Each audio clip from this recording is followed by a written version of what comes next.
안녕하세요. 민혁개구먼 김승희입니다. 뮤지컬의 재미와 매력을 예리하게 들여다보는 뜨거운 시선.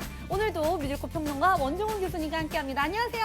네, 안녕하세요. 교수님, 그 아무리 재밌는 뮤지컬이라고 해도 시대적 배경이나 팀 이야기를 알고 보면 그 재미가 두세 배 아주 더해지는 것 같아요. 네, 우리에게는 좀 생소한 외국 혹은 서양의 역사나 상황 같은 것들이 배경이 되기 때문에 그렇다고 말씀드릴 수 있는데요. 네. 하지만 반대로 그렇기 때문에 이런 것도 좀 미리 알고 보면은 뛰어난 배우들의 노래 실력뿐만 아니라 작품 연출 같은 것도 보여서 더 흥미롭게 감상하실 수 있습니다. 맞습니다. 그래서 저희 공뜨미가 있는 거 아니겠습니까? 오늘은 어떤 작품을 소개해 주실 건가요? 프랑스 추리소설 작가가 쓴 작품입니다. 가스통 루루의 오페라 유령을 바탕으로 한 작품인데요.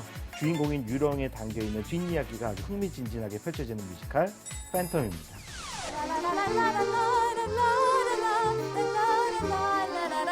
봉주를 마드모아젤.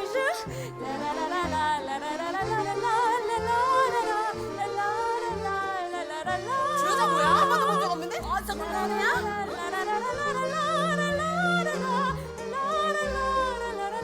저 여자 뭐 파는 거야?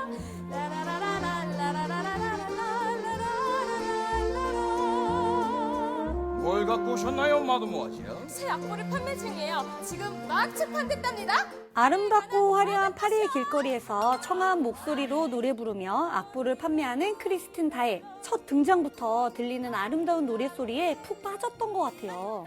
그녀의 노랫소리와 미모에 매료된 또 한 사람, 필립 드 샹동 백작은 그녀에게 오페라 극장으로 찾아갈 것을 제안하는데요. 이곳에서 그녀는 천재적인 재능을 지녔지만 흉측한 얼굴 때문에 지하 은신처에 숨어 지내는 팬텀 에릭을 만나게 되죠. 크리스틴의 음악 선생이 되면서 그녀를 사랑하게 되는 에릭. 과연 그의 슬픈 사랑, 과거의 아픔은 치유될 수 있을까요? 같은 세상에 온몸을 던져 널찍겠어.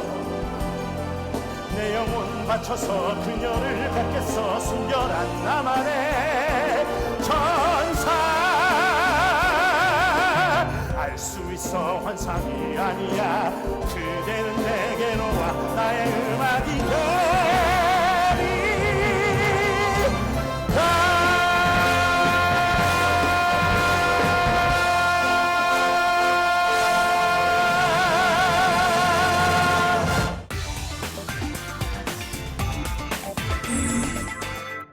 오페라 극장에 숨어 지내는 유령. 생각만으로도 막 오싹하고 막 무섭고 막 그럴 줄 알았는데 한편으로는 좀 가엾기도 했거든요. 저는 그 작품을 보면서 작가 가스통 루루가 어디서 이 작품을 모티브로 얻었을까 막 궁금해지더라고요. 사실 이 작품의 작가인 가스통 루루는요, 기자를 했던 사람이었었어요. 그래서 파리에 있는 그 유명한 오페라 극장을 조사를 하던 도중에 꼬민 시대에 이 극장 지하가 죄수들이 갇혀 있었던 감옥이었던 것을 알게 되고요. 여기에 착안을 해서 이 이야기를 구상해내게 됐다라는 뒷이야기가 있습니다. 특히 1920년대에 개봉했었던 호러 영화 오페라 유령이 굉장히 큰 사랑을 받았던 기록도 있는데요. 네. 이 론첸이라는 괴물역 단골 배우가 특수분장하고 나와서 역시 또 큰 인기를 누린 적이 있었는데요. 주인공이 늘 가면을 쓰고 다니고 그 안에는 얼굴이 흉측하게 일그러져 있는 괴물 같은 사나이가 살고 있다라는 이야기가 강렬한 이미지를 만들어서 소설 못지않은 흥행을 기록하는 배경이 되기도 했습니다. 뮤지컬 팬텀에 등장하는 그 예릭은요, 개팍하면서도 거친 유령으로서의 모습보다는 어떻게 보면은 되게 인간적인 면이 돋보이더라고요.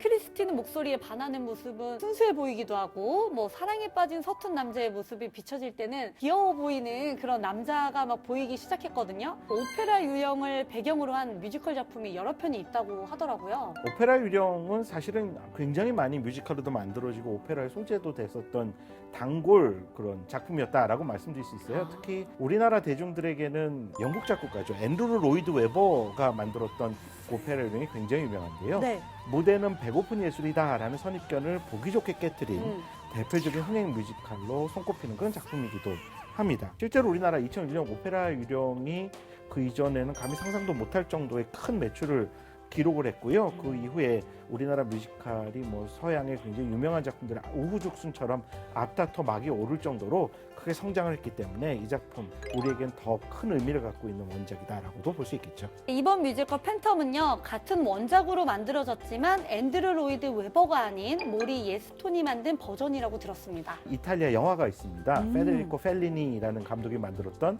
8과 2분의 1이라는 작품이 있어요. 뮤지컬화하는 2분의 1이 더해져서 결국 9이 됐다. 그래서 제목이 9이라는 제목이 붙여졌는데 그 작품으로 토니상 작곡상까지 받았던 유명한 음악가입니다. 네. 앤드류 로이드 웨버의 버전이 좀 판타지 같은 스토리텔링에 집중을 하고 있다라고 말씀드린다면 그 모리 에스톤의 팬텀에서는 좀 구체적이고 직설적이고 원작에 가까우면서도 뒷이야기까지 들려주는 형식을 띠고 있다라고 평가할 수 있습니다. 덕분에 오페라 유령 그 뮤지컬에서 만날 수 없었던 팬텀의 출생의 비밀, 또 과거에 쌓인 여러 가지 미스테리, 크리스틴에게 음악을 가르쳐주는 그 사사하는 과정까지도 이 뮤지컬에서는 다시 만날 수 있는 게 큰 특징이라고 볼 수 있는데요.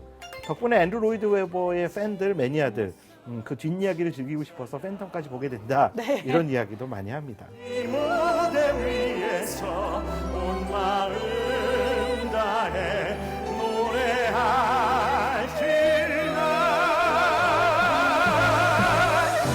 바로 이 순간 이곳에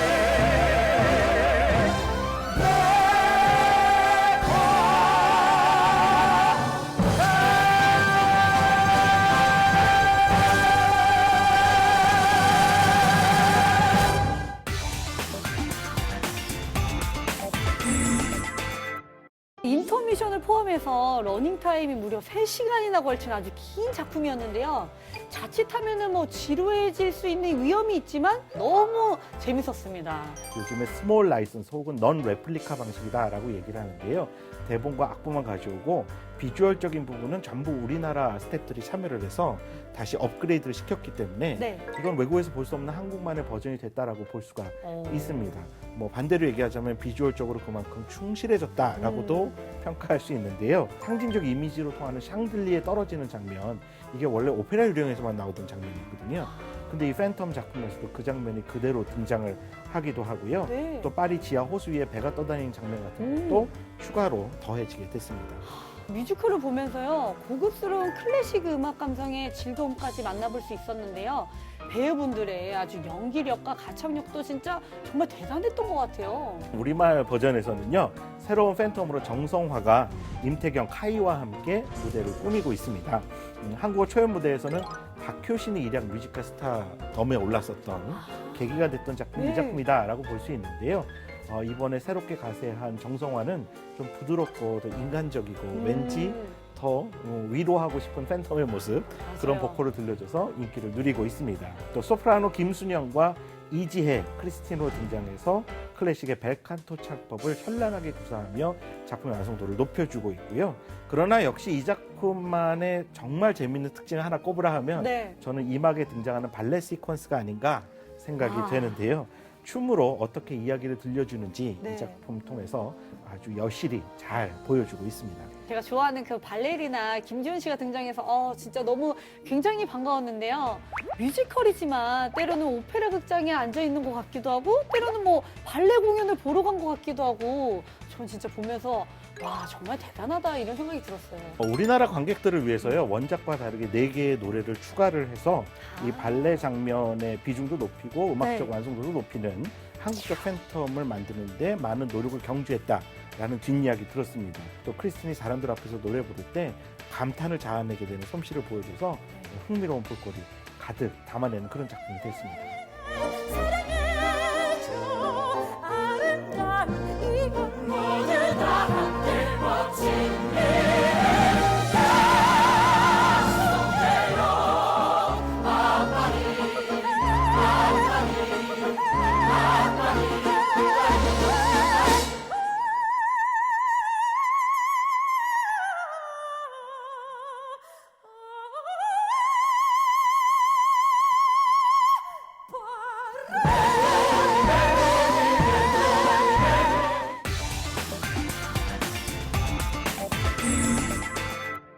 공뜸이 시청자들에게 강추하는 명장면 뜨거운 일부는 어딘가요?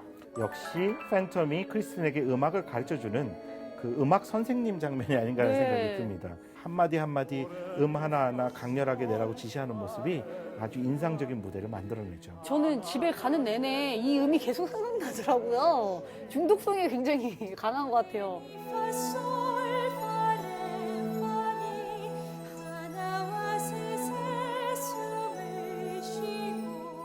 빠르게 깊이 들이쉬고 숨을 참으며 파레미도 숨을 뱉어내 바다까지 낮은 돌에서 시작해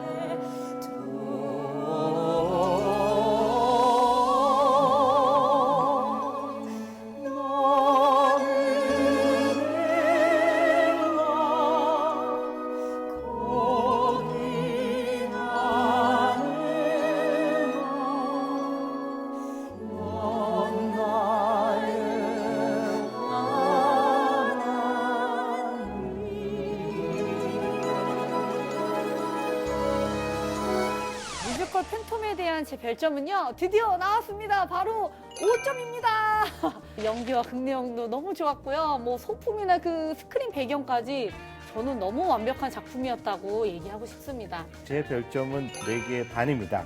오페라 유령에서 채 못 들려준 유령의 뒷이야기를 만나볼 수 있어서 재미가 쏠쏠한 그런 작품입니다. 뮤지컬 팬텀에서 놓쳐서는 안 될 뭐 포인트가 있을까요? 유령의 어떤 기분, 느낌, 그때그때 감상에 따라 다른 가면을 쓰고 등장을 합니다. 팬텀의 가면을 보면서 팬텀의 마음을 상상하고 그의 생각을 읽어가면서 작품을 보면 더 재미있게 감상하실 수 있습니다. 다음 주에는요, 인간의 선택에 의한 결말이라는 괴테의 파우스트를 모티브로 한 작품으로 돌아오겠습니다. 많이 기대해 주세요. 그의 우아해 거짓된 기복 속에 보내야 하나 붙잡으려 해도 내 손길 사이 내 사랑 전부 너가 흘러줘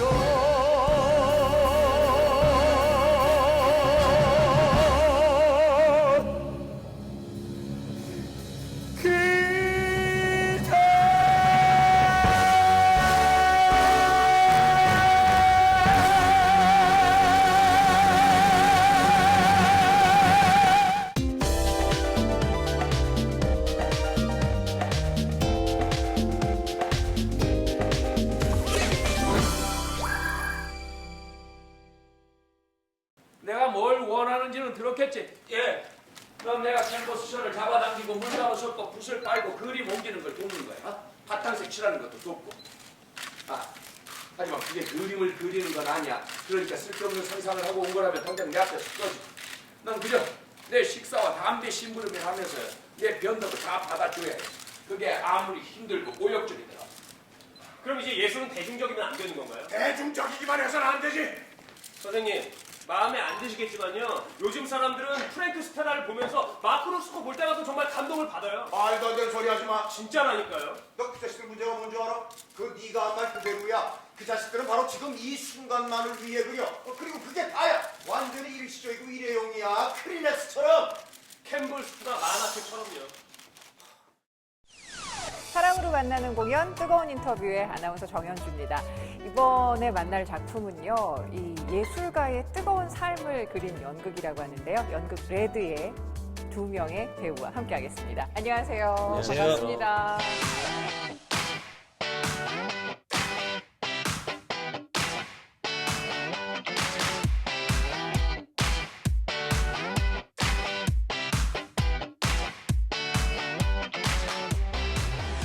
워낙 기존의 공연이 진행이 될 때마다 많은 분들께 호평이 있었던 작품인 건 아는데 어떤 작품인지 작품 소개부터 좀 부탁을 드릴까요? 저희 레드는 이제 마크 로스코라는 화가의 일대기를 그린 작품인데요. 그러니까 이 화가가 평생에 거쳐서 어떤 것을 고민하고 고뇌하고 그렇게 살아왔는지 거기에 그 고뇌를 하고 있는 마크 로스코라는 실존 인물에 존 로건 작가가 K라는 가상인물을 붙여요. 그런 인물로 이렇게 붙여서 그 둘의 에너지 넘치는 서로의 담론, 예술적 담론을 하면서 이 작품을 좀 더 열정적이고 뜨겁게 만들 수 있는 작품이라고 생각합니다. 네. 아 선생님, 사람들한테 예술은 어때야 한다고 얘기하는 거 지겹지 않으세요? 아니 천만에. 난 사람들이 들을 때까지 계속 할 거야. 그러니까 너도 대놓고 얘기해. 그냥 꺼지라고. 선생님 마음에 안 드시겠지만요, 요즘 사람들은 그 야만인들을 좋아해요. 물론 좋아하겠지. 그게 바로 문제의 핵심이야. 어? 너 요즘 사람들이 뭘 좋아하는지 알아? 행복하고 밝은 컬러를 좋아해. 예쁜 것들을 좋아한다. 아름다운 것들을 좋아한다고. 이만 내 그림이 아름답다고 하면 그냥 어우 야나 토해버릴 거라. 그게 뭐가 잘못됐나요? 화가인 마크 로스코에 대한 궁금증도 굉장히 많을 것 같아요. 그분에 대해서 조금 더 설명을 해주시면 좋을 것 같은데 도빈 씨가 좀 이야기해 주실까요? 추상 표현주의를 대표하는 화가 중에 한 명입니다. 네, 그래서 그의 작품으로는 많은 작품들이 있는데 이제 가장 사랑을 받았던 작품들이 지금 여기 이 뒤에도 포스터에서 보이시고, 보여지네. 네. 그냥 빨간색에 붉은색에 검정이 칠해져 있고 아니면 뭐 그냥 네모난 그냥 이렇게 칠해 놓은 그런 작품들이 유명한 많은 분들이 그 사진이나 뭐 인터넷이나 통해서 많이 보셨을 거예요. 네. 그래서 그 작품을 그린 화가고요. 켄이란 인물 두 분이 그려내는 인물도 좀 궁금한데 어떤 인물이에요? 켄이라는 인물은요. 우리 정복 씨가. 아까도 레드를 설명하면서도 얘기를 했지만 네. 어떤 측면에서 보면 마크 로스코가 지금 현 시대 자기가 갖고 있는 어떤 예술적 세계에서 계속 고뇌하는 예술과 상업, 대중들에게 관심을 받지 않아도 그냥 나 혼자만 만족하면 그게 예술일 것인가? 그거에 대한 고뇌를 끊임없이 하는데 거기에서 정확히 선생님의 어떤 부분들을 의도를 알아내면서 정확히 그렇다면 선생님 이거는 모순된 행동 아닌가요? 라고 끊임없이 채찍질하는 인물이라고 보시면 될 것 같아요. 스스로에게 하는 질문을 그럴 어찌 수도 보면 있어요. 네. 켄의 입을 통해서 할 수 있는. 근데 저희가 보통 섭외를 할 때 켄과 마크 뭐 이런 식으로 좀 섭외를 하고 싶었는데 좀 짓궂게 켄들만 모셔봤어요. 네. 두 분이 한번 서로에 대한 연기를 평가를 해보시면 어떨까. 너무 잔인합니까? 평가라. 일단 단점부터. 장점은 뭐? 정복의 단점이 있죠. 정복이 단점이 있어요? 네, 분명하게 있습니다. 어떤 단점이요? 이게 얼굴이 너무 잘생겨서 맞아. 이게 괜히 집중이 안 돼요. 네. 얼굴에 잘생김이 단점이었고, 예. 그리고 형의 단점은 네, 바로 나와요. 얼굴에서 빛이 나서 아이고. 볼 수가 없어요. 빛이 난다. 이게 단점을 얘기해달라고 다 장점을 얘기해 다시 할까요? 주셔가지고.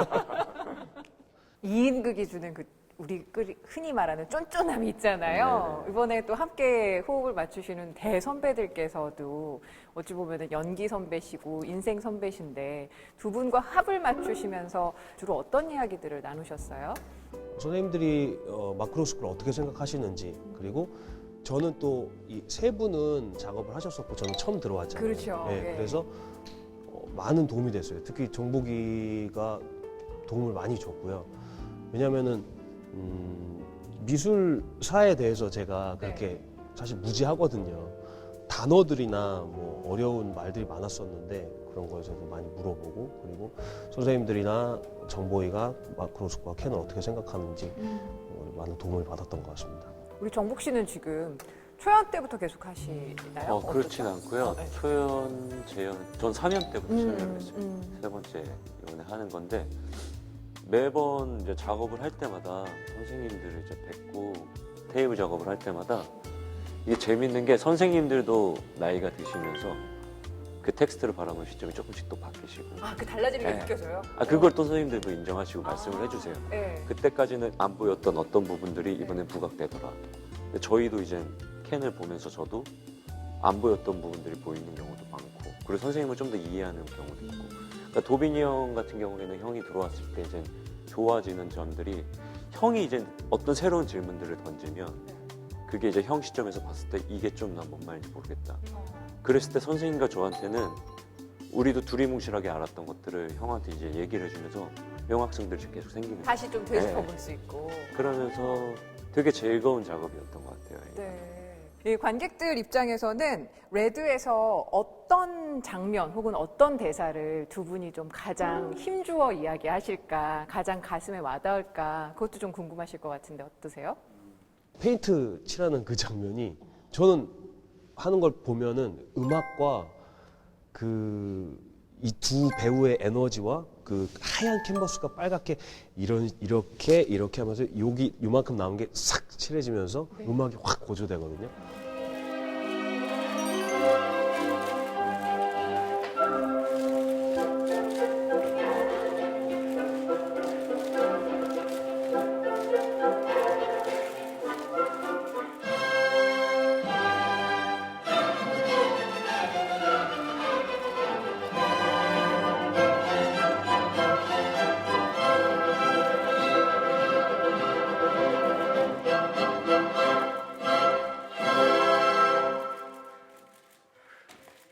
사면 때부터 어떤 대사가 더 와닿았고 어떤 대사가 더 와닿았고 어떤 장면이 와닿았는데 이번에 아무래도 저는 정말 레드가 마지막이지 않을까 생각을 해요. 저 왜요? 스스로는. 뭔가 더 젊은 열기 넘치는 예술가 조수가 들어와서 하는 게 이 작품을 좀 더 살릴 수 있을 거라고 생각을 하는데 이거 많은 팬들께서 박정복 배우 스스로 나이 들었다고 네, 생각해 뭐 이런 그렇게 식으로. 저도 아니 형이 못한다는 게 아니라 그냥 저가 이게 많이 하다 네. 할수록 선생님을 좀 이해하는 시점들이 너무 많이 생기는 거예요. 이제 예. 박정복 캔보다 마크 원에 이런 식으로. 그래 이제 한 30년 돼.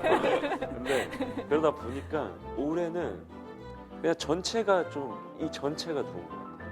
그냥 전체 1막에서부터 선생님은 끊임없이 자기 주장을 펼치고 네. 우리가 성장해 나가는 참 잘 쓰여졌다라는 생각이 요즘 많이 드니까 한 장면보다 그냥 이 작품 자체가 저는 너무 좋은 것 같아요 요즘.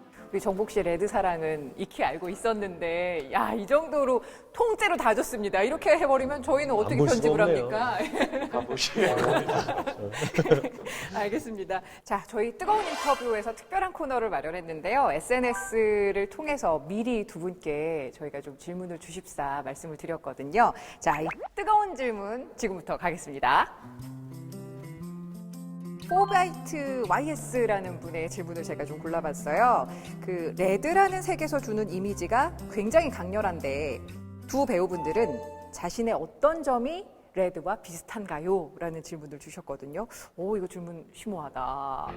그러니까 인간 박정복으로서 레드는 그냥 작품을 지금 대하는 저의 마음가짐이었던 것 같아요. 그 당시에 더 뭔가 열정적으로 좀 허투루하지 않고 내가 알 것 같아도 좀 더 계속 초심 잃지 않고 질문하고 의문을 갖고 그거를 찾기 위해서 끊임없이 열정적으로 하는 것.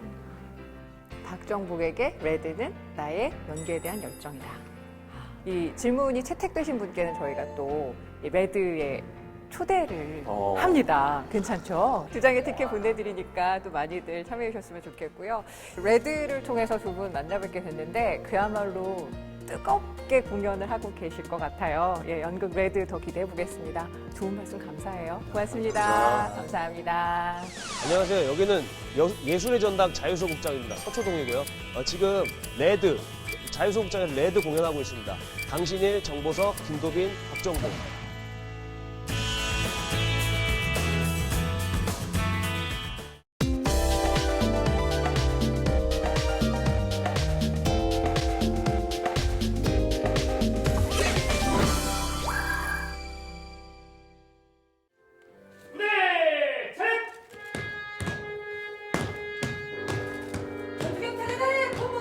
시커먼 군합발에 시커먼 앞에 들고 시커먼 퐁퐁 들고 시커멓게 서 있는 거 보면 정말